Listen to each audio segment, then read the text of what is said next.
joining us.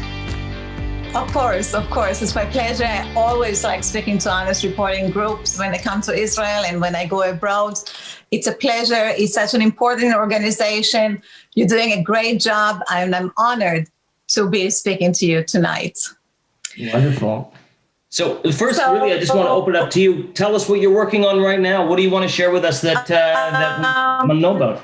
So, you guys, I'm not sure how much you know about Shurat Hadin. Shurat Hadin was established in the beginning of the Intifada to fight terrorism. We're a bunch of lawyers out of law school that were about to experience another Intifada. We realized that the Palestinians are going to kill us one by one. The buses were blown up on the streets. We knew these type of attacks.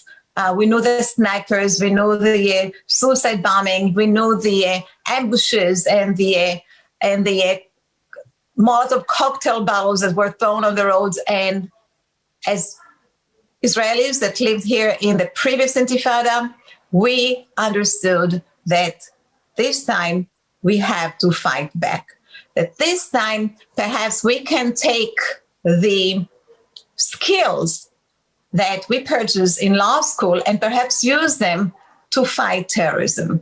And the way for us to do it was to go after terror financing, to go after the money. We realized that money is oxygen to the terrorism, and if we can stop the flow of the money, perhaps we can stop the flow of the terrorism. We started filing a bunch of lawsuits against the Palestinian Authority, Hamas, Islamic Jihad, against Iran, Syria. And in 2 years, we started winning in court. We got decisions on our favors. We put lien on hundreds of millions of dollars. We got judgments. We got terror victims paid. We were able to block money. So we were approached by a secret unit in the Mossad called Harpoon. It was headed by Meir Dagan, the previous head of the Mossad. It contained hackers, spies, soldiers, but not only, accountants, lawyers, and they were brainstorming how to block terror funding. They also realized that these terror organizations are getting funded with millions of dollars, and if they want to break the terror organizations, they have to destroy their infrastructure. They approached us and asked us if we can collaborate with them, if they can give us all the evidence that they're incurred in their different operations. Perhaps we can go after the banks that wired money to terror organizations. Perhaps we can increase our volume of work against the Palestinian Authority. We couldn't do it as private lawyers anymore. And we established Shurat Hadin, a non-for-profit organization, to take these hundreds of cases and file them in orderly manner in the courts around the world. So since then, we're representing hundreds of terror victims in lawsuits and legal actions against the terror organizations, against state-sponsored terrorism, Iran, Syria, North Korea, Palestinian Authority, against banks that provide financial services to terror organizations like Arab banks, European banks, Chinese banks, Lebanese banks, and against the social media, Facebook, Twitter, Google, for providing infrastructure to the terror organizations. Today, I would like to speak to you about another sort of cases we are litigating in court. Because I believe that the biggest threat for the state of Israel right now is not conventional war. It's not warfare. It's not suicide bombings or terror attacks, because our enemies realize that despite the wars they launch against us and the horrific wave of terrorism they unleashed against us, we are still here. They decided to use a different type of weapon, a non-conventional one, but a very devastating one. It's BDS and lawfare. And when this threat came to threaten the state of Israel, we in Shurat Hadin realized that we have to fight back against these ones as well. So BDS, I'm going to speak about that, and I'm going to speak about lawfare. And perhaps I will start with lawfare. And this is what our enemy is using in order to destroy us, not physically, but to destroy us among the nations. In 2012, the Palestinian Authority upgraded their status to an observer state for this sole reason, for the reason to be able to sign the Rome Treaty, to become a member in the International Criminal Court, and then to indict Israel for war crimes. They had two allegations. One, that Israel violates the international law by using excessive force against the Palestinians during the different operations that the IDF is taking part. IDF soldiers are killing Palestinian civilians, which is a violation of the international law. The other allegation is the mayor of the settlements, that Israel violates international law by building settlements in Judea and Samaria, which they consider to be occupied. In Shurat Hadin, we realized that there is a real danger by letting the Palestinians going to the International Criminal Court and bringing their indictments against Israel. So we tried in the beginning to deter them. We came and said, the Palestinians can become members in the court, but the jurisdiction of the court goes both ways. It's a two-sided street. If they become plaintiffs, they become defendants as well. And what the Palestinians did during the Intifada, or what they're doing in the past decade, is a crime against humanity. Suicide bombing, drive-by shooting, ambushes, sniper attacks, shooting thousands of rockets into civilian population. It's a crime against humanity. It's called genocide. So we went and filed worker complaints against the leaders of the Palestinian Authority, against the leaders of Hamas, of Fatah, blaming them for committing war crimes against Israelis. We said, if you guys want to come to court, we will be waiting for you there. The other allegation was a little bit more complicated. The Palestinian claim that Israel, by building settlements in Judea and Samaria, are actually violating the international law.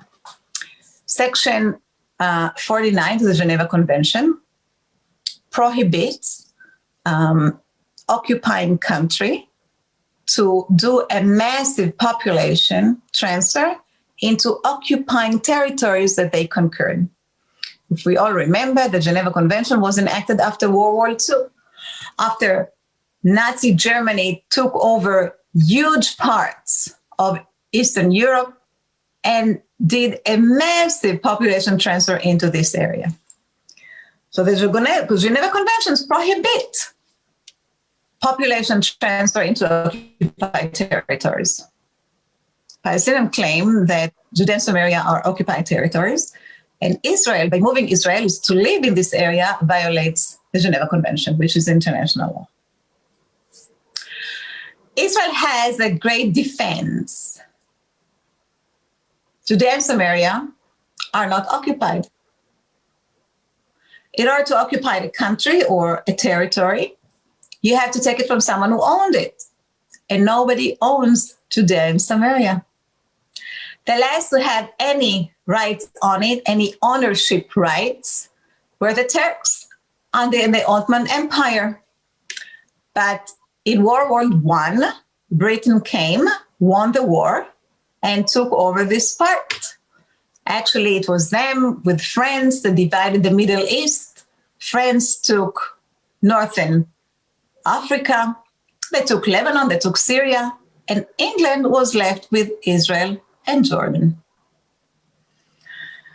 But they didn't get ownership on these areas. They just got administrative order. They got a mandate to administrate these territories, not ownership. And in any event, after 25 years, they left. They were so bummed out. The Arabs and the Jews were killing them here and there, and they're fighting against each other. So they said, we don't want this land anymore. We just leave it to the party to fight among each other. They left, and Israel declared a state, and then a war broke out, the Independence War in 1948, which lasted a year and a half and ended with a ceasefire. And when the parties came to draw the line of the ceasefire, they drew it with a green ink. This is why it's called the Green Line. And they drew it where the armed forces were stopped. Didn't have any political implication. However, Jordan, that saw that there is a nice piece of land attached to the Jordan River, attached to its border, annexed it, and even gave it a name, the West Bank. But everybody was furious at Jordan for doing this unilateral act, except for Afghanistan and Pakistan and England that had great relationship with King Abdullah. But even the Arab League was furious at Jordan for doing this annexation. So in 1967, when Israel took over this land in the Six-Day War, nobody owned this land. It was no one's land. The most you can say about these territories is that there are disputed territories, but they're not occupied. And in 1988, Jordan gave up the right on their land, so it's really no one's land. However, nobody agrees with Israel on this argument. The entire world, except for United States, which I'll come to in a minute, recognizes territories to be occupied, to be taken by force by Israel. Until not long ago, United States was one of the countries that recognized this as occupied territories. Even President Obama did not use his veto in the National Security Council vote when they came and recognized these territories to be occupied and Israel holding them considered to be a war crime. Trump administration was something different. For the first time, the United States administration came and said, no, these territories are not occupied. Israel has a right to settle in them. But this is only United States position. The rest of the world recognizes territories to be occupied. So when the Palestinian will come to the International Criminal Court and bring this indictment against Israel based on this occupied territories allegation, Israel will lose. And this will be a game changer. So we thought in Shurat Hadin what we can do. And we realized that Israel is not the only country in the world to be blamed for occupying territories. Turkey occupies northern Cyprus. Morocco occupies Western Sahara. Russia occupies Georgia. So we went and filed a worker complaint against Turkey for occupying northern Cyprus. And on a 30-page long brief, we detailed what Turkey is doing in northern Cyprus, how they build houses, how they build universities, how they build hospitals, how they give tax incentive to their citizens to come and live and settle in northern Cyprus. Exactly what Israel is doing in the West Bank. We thought that the court will not indict Turkey. The court will come and say that this is not the type of a conflict they get involved in, that it's for the parties to resolve it among each other. So when the Palestinians will file a similar complaint against Israel based on the occupying territories allegation, the court's hands will be tied. There will be a precedent saying that they are not getting involved in such type of conflict. What happened last year, though, was different. Last year, the chief prosecutor of the International Criminal Court, Mrs. Fatou Bensouda, decided after many years of research and a preliminary investigation that there are enough evidence to bring an indictment or to start investigating Israel for war crimes based on these two allegations. she accepted the arguments of the Palestinian Authority that Israel violates the international law. Israel got into a defense mode. We can't let it happen. We can't let the International Criminal Court open an investigation against Israel. The results will be horrifying. If the court will start an investigation, they will call for soldiers and high-rank officials to appear before them. Israel will not extradite soldiers or officers or officials to the International Criminal Court. And then the court will issue arrest warrants. Soldiers and officers might get stopped in international airport in Europe, in every country that is a member in the International Criminal Court, and there are 128 countries, members in this court, European countries, African countries, Australia, New Zealand, you name it, even Canada. Israel will put under pressure by these countries to extradite these soldiers. There will be boycotts. There will be sanctions against Israel. El Al, the national airline of Israel, will not be able to fly to these countries. It will be a game changer. So before starting this investigation, the chief prosecutor asked the pretrial chamber to see if she even has jurisdiction to delve in this situation in Palestine, as she calls it. She understands it's a delicate issue because in the end of the day, only countries can be members in the International Criminal Court. And the Palestinian Authority, with all due respect, is not a country. Indeed, they operated the status of an observer state, but it's not really a country. Not a country that's recognized by the international law, that has its own borders, that has its own foreign policy, that has continued area that they control. Anybody can tell what the borders of the Palestinian Authority? Nobody can. East Jerusalem is inside. Golan Heights is inside. All the Nablus and Hebron and all these areas are inside, outside. Exchange of territories, which territories they control? And what population they control? And do they have control over their borders? None of this exists when it comes to the Palestinian Authority.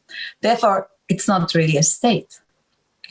So if they're not a state, and Israel is not a state member, Israel never signed their own treaty, they're not a member in the court, who the court is going to investigate, what jurisdiction they have. Knowing all that, the chief prosecutor approached the pretrial chamber to get a pre-ruling whether she has jurisdiction to investigate the situation in Palestine. And here we came again in Shurat Hadin. We brought up again the complaints that we filed against Turkey. I said, don't drive into Israel. Take care first of the complaint we filed 5 years ago. Show us we are not biased. Show us that when it comes to conflicts of territory, you can manage to deal with something different than only Israel. We came also on behalf of victims that were killed not only in the past 5 years, but in the past 20 years since the court was established. We said, if you really want to decide who are the real war criminals, go back. Go back to the time when people were slaughtered here on the street of Jerusalem and Tel Aviv by the Palestinian Authority. And third, we said, you can't really investigate only Israel and Hamas. You have to investigate the Palestinian Authority as well. For some reason, the chief prosecutor gave immunity to the Palestinian Authority. She has no intention to investigate the one entity that pushed her to go into this situation, that drives her, that begs her, that pleads with her to investigate Israel and Hamas. We say the Palestinian Authority is committing a constant war crime because they have a pay-to-slay policy. They pay murderers who kill Israelis. They pay stipends to the families of the suicide bombers. They pay salaries to the prisoners who are sitting in the Israeli jail. This is encouragement for terrorism. This is incitement of terrorism. And we know that the court rules on these issues. So before you go anywhere else, deal with the Palestinian Authority itself. This is all before the court. We're waiting for a decision to come down. We are in constant contact with the Ministry of Justice in Israel, the Foreign Ministry, the Foreign Strategic Affairs Office. It's a battle for our security, not to let the International Criminal Court go and determine for us, for the sovereign state of Israel, where our borders will be, which areas we can control. It's not for them to decide. The most is for us and the Palestinians in negotiation. It's not for anyone, not the International Court, not the UN, not any international organization, to determine where Israel's are safety borders. So this is one thing we are recently got involved with. And another thing which is very, very similar is the UN blacklist. As we all remember, in January, the UN Human Rights Commission decided that they are going to publicize a list of companies, Israeli companies, that work in Judea and Samaria. The purpose of this list is to put sanctions on these companies internationally. They want to boycott the companies, claiming that they are violating Palestinian rights.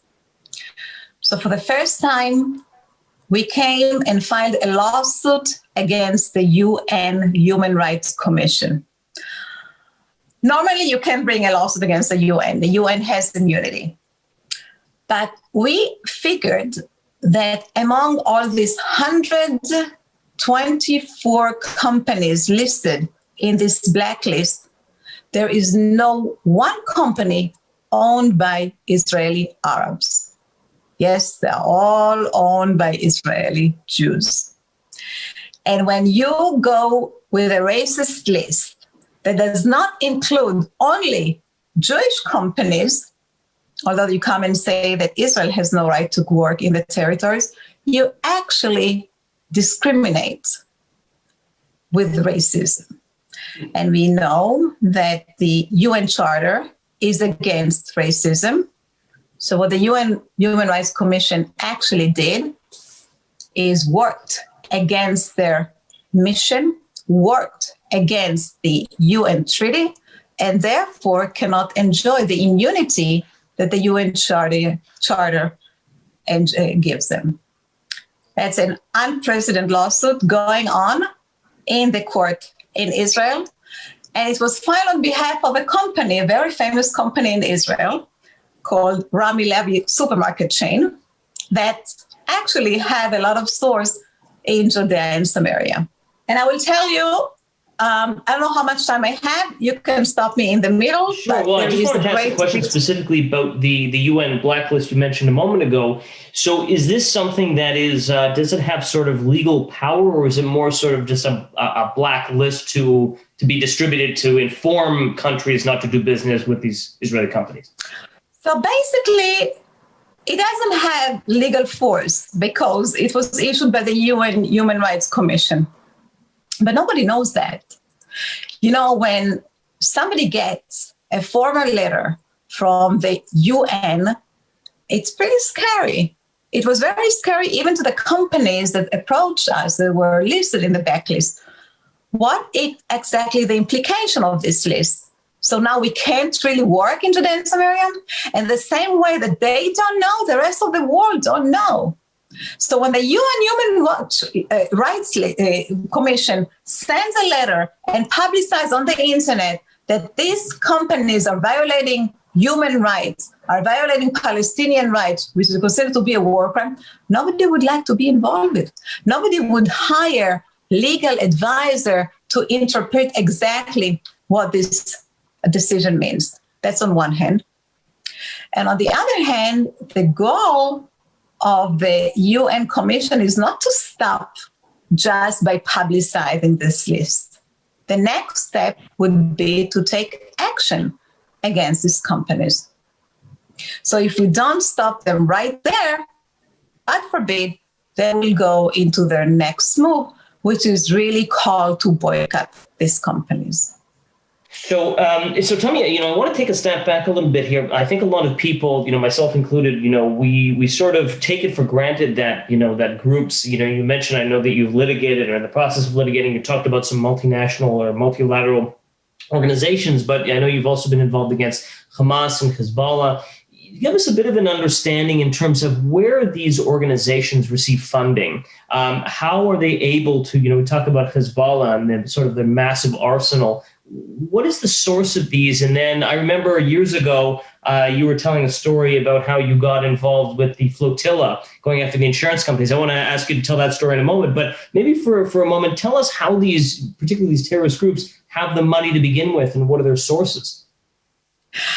The one that gives the money to the terror organizations is basically countries that support the organizations and support the outcome of their wrongdoings. Countries like Iran, we all know. Iran funds Hezbollah, Iran funds Hamas, Iran funds the Islamic Jihad. Not only funds, they call them to train in South Lebanon, for instance. They create basic training bases, and Hamas people go and train them.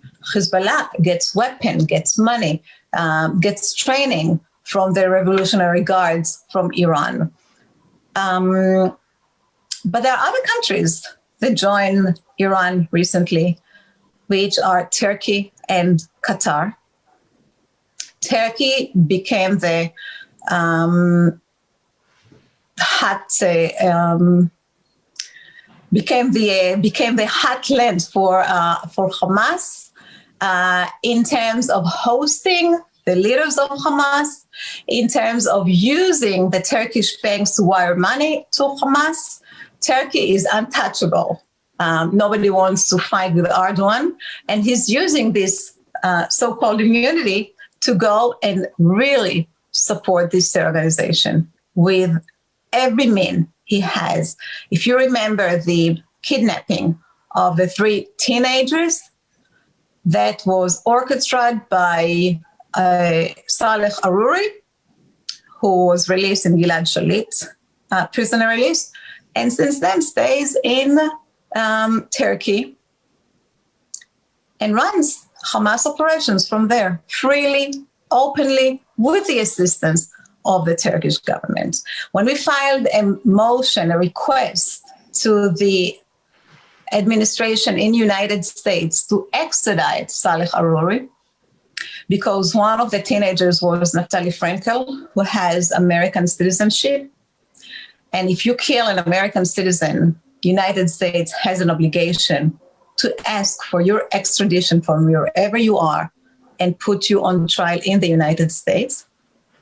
When we did that, Turkey simply ignored the request. Turkey have an extradition treaty with the U.S.? Yes, they do. Yes, they do. Goli, the guy that Turkey suspected for creating the revolution against her, was living in the United States, and Turkey asked his extradition freely and openly. So Turkey is one of the countries, and Qatar. Qatar is an ATM for all terror organizations exist in the world. It can be Sunnite, it can be Shiite, it can be African terror organization, it can be anything. If you are a terror organization, you can reach out to the Kingdom of Qatar and ask for funding, and you will receive a ton of it. So our next goal in Shurat Hadin is to go after these countries. We have a lot of judgments against Iran. We have a lot of judgments against Syria. We are able to seize a lot of assets that belong to these countries. We were able to block a lot of wire transactions that went to the hand of the terror organization.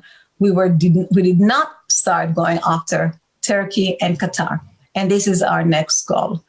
It's a little bit absurd because Israel today, or in the past year, transferred money to Hamas that came from Qatar. Israel thought that they can buy some quiet in the southern border by letting Hamas receive money from Qatar. And they actually encouraged Qatar to give $10 million a month to the hands of Hamas in Gaza.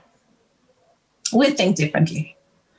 We think that money just builds the terror organizations, does not buy quiet. And you cannot bribe a terror organization. And you cannot pay in custody. You just have to fight them. And this is what we're going to do. We're going to gather all the terror victims that were killed and injured in the recent sniper attacks in Israel, or knife attacks in Israel, or car ramming attacks in Israel, that were all done and funded by Hamas, and file a huge lawsuit against the Qatari banks. So one of the things that, obviously as a media watchdog organization, Honest Reporting was sort of concerned about, fairness and accuracy in the Canadian media, particularly our focus, of course. And you talked a little bit about, we have a bunch of questions that are coming in. Obviously, I wish we had time to answer them all. But can you talk a little bit more? Because if you were to open up, as you know, I'm sure in any Western newspaper or media outlet, you're reading, occupation, et cetera. How do you describe, or how would you articulate your challenge on a legal front? You're talking about, from a legal perspective, Israel does not occupy Judea and Samaria because there is no legal owner of it. But certainly from our perspective as a media watchdog, this seems to be a near unanimous view that, of course, Israel occupies it. It's occupied. Do you find that, you mentioned that this is still an unpopular view that Israel's promoting, or the legality, which is that, in fact, Israel doesn't occupy it. Can you tell us a little bit about that in terms of, when you're able to articulate that, nobody claims ownership over this land? How successful is that? What are the blockages that you're seeing, and are you able to overcome that? Listen, people cannot answer this argument because it's true. You can't just dispute it. Legally, really, nobody owns this area, but then they come and say, wait. So maybe legally, don't bother us with legal arguments. You're a lawyer. We want just to go by history.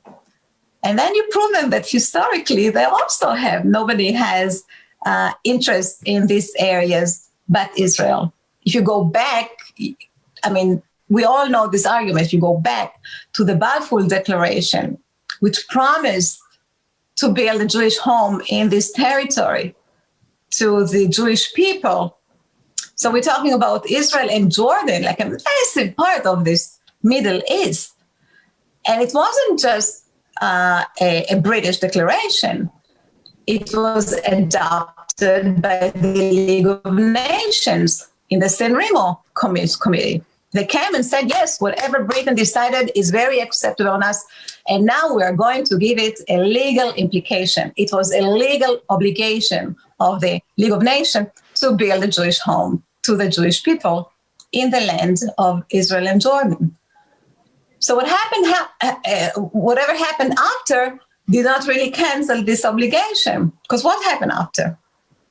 The partition plan that the UN came and said, let's offer the parties. We see it doesn't work. It doesn't work.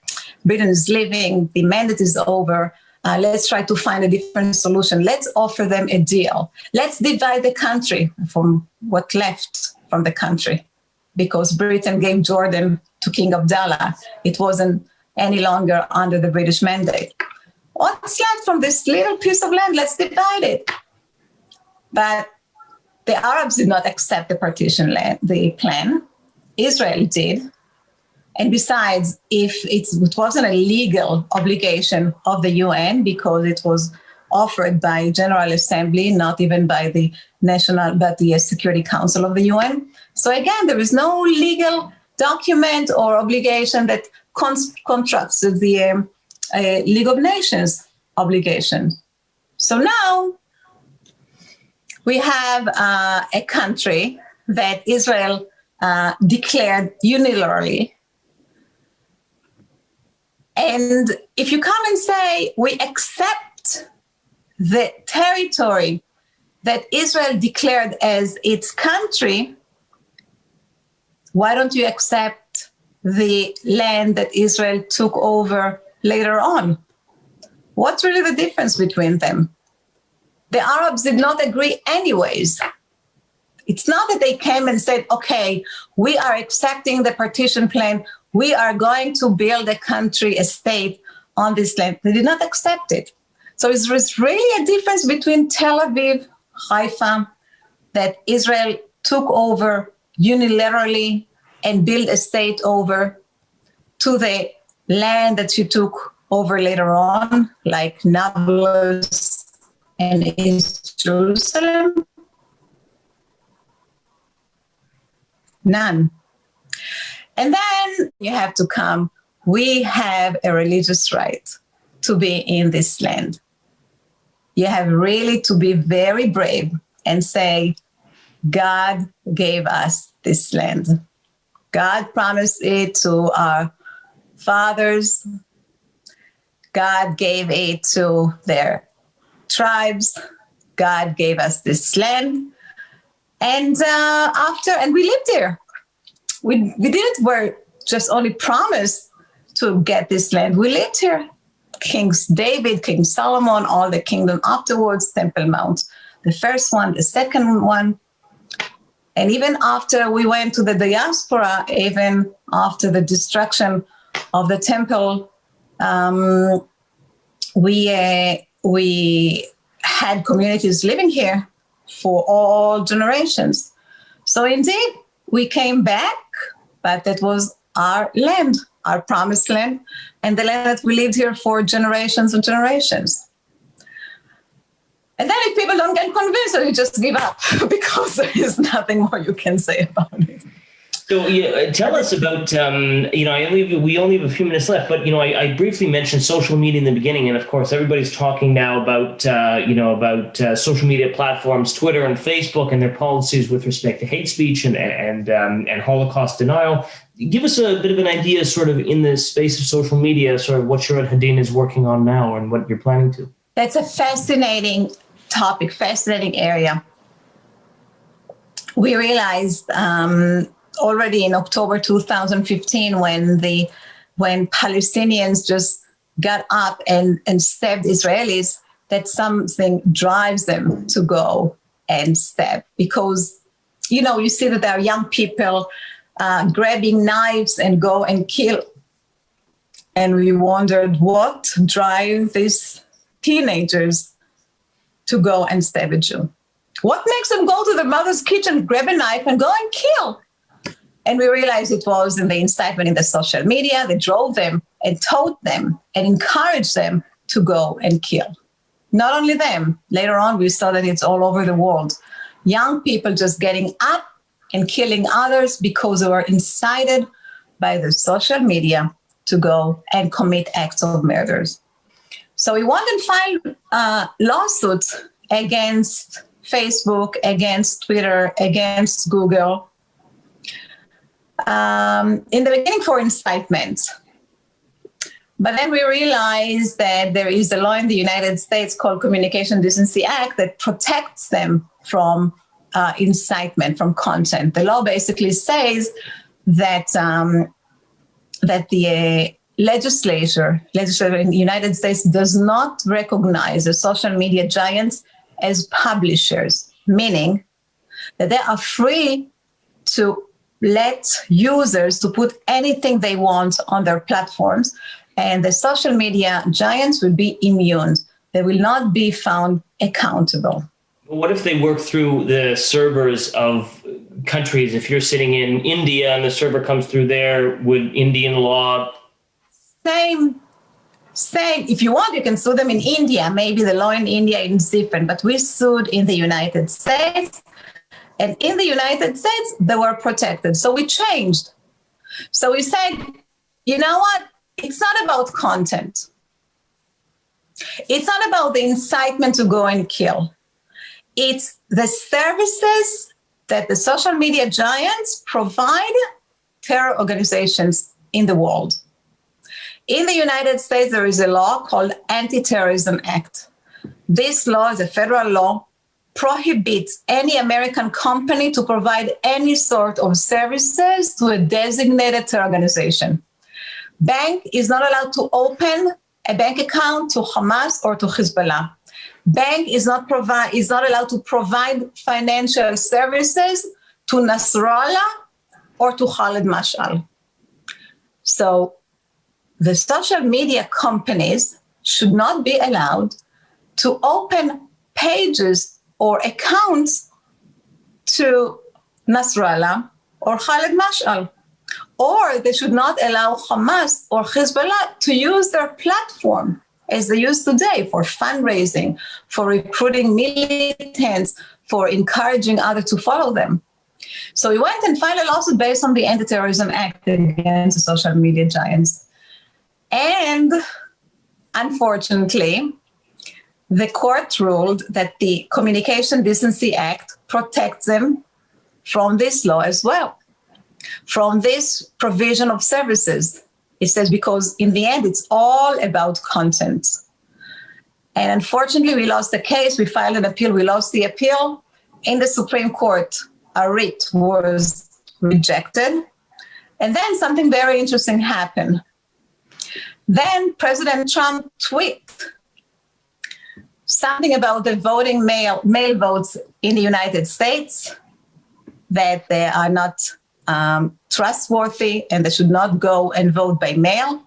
And Twitter, for the first time, put a note underneath its tweet saying that this is not fake, but this is considered to be untrue. It has to be checked. Now they do it often. Now they do it all the time. Now every tweet that Trump says, they just disregard and say this comment. But that was the first time. And it made President Trump furious. And he said, you know something? If you're getting involved with content, if you have the ability to monitor what I say or whatever any American citizens say, you can be considered as a publisher. Why should you be stripped from liability as a publisher? Why should you enjoy the immunity that Congress gave you in the Communication Decency Act? And he was calling his legal advisor to come and change the Communication Decency Act. So now there is a mode in Congress, mode in Senate, mode in the U.S. administration to change the Communication Decency Act. And we come and say, you know what? Don't change the Communication Decency Act. It's a very hard law to change. It has a huge lobby from the social media giants. Change the Anti-Terrorism Act.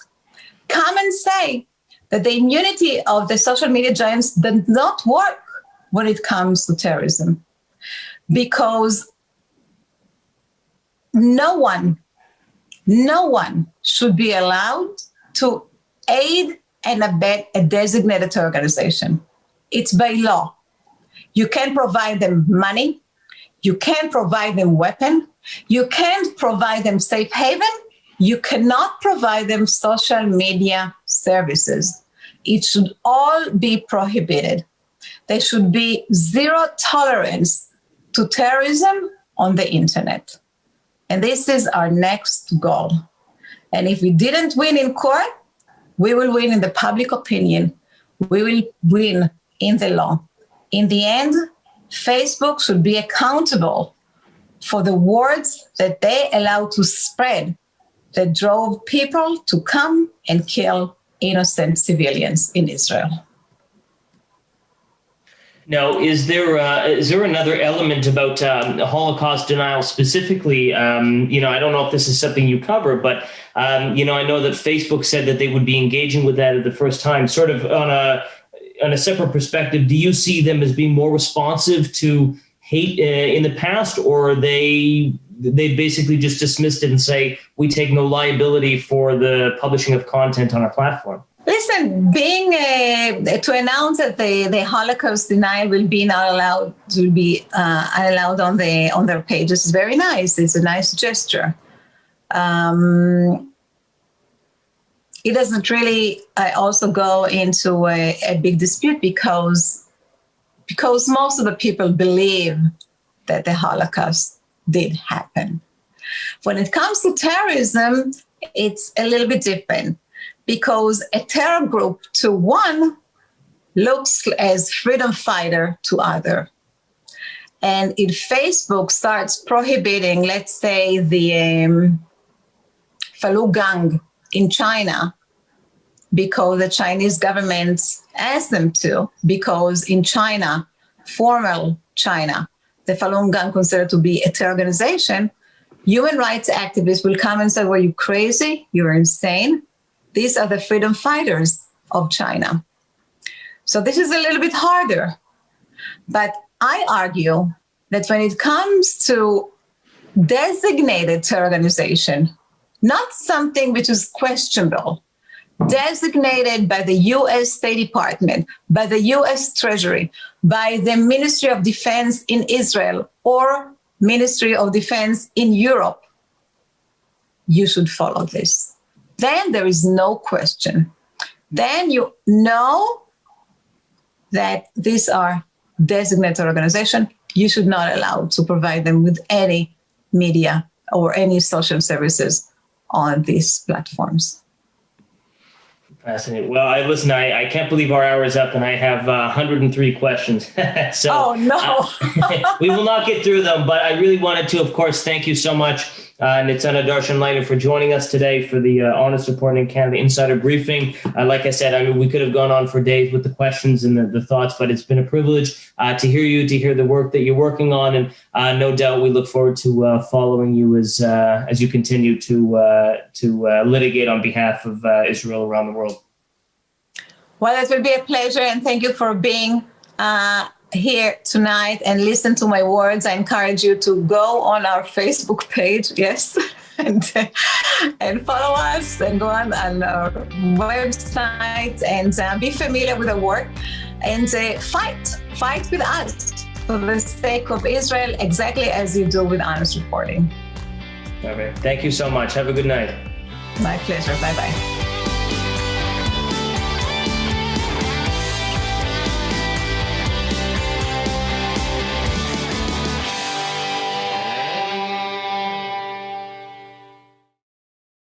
We would be pleased to send a complimentary DVD of this program to anyone who wishes to support JBS with a tax-deductible gift of $36, double high or more. Simply visit the JBS website at jbstv.org and click on the Donate button to make a donation by PayPal or your credit card. And please indicate the program for which you would like a DVD. Or you can send your tax-deductible check to JBS, Post Office Box 360, Stamford, Connecticut 06904. Or you can call the JBS Pledge Line at 833-MY-JBS-TV. That's 833-695-2788. And again, please remember to indicate which program you would like to receive with our compliments. We thank you for your kind support.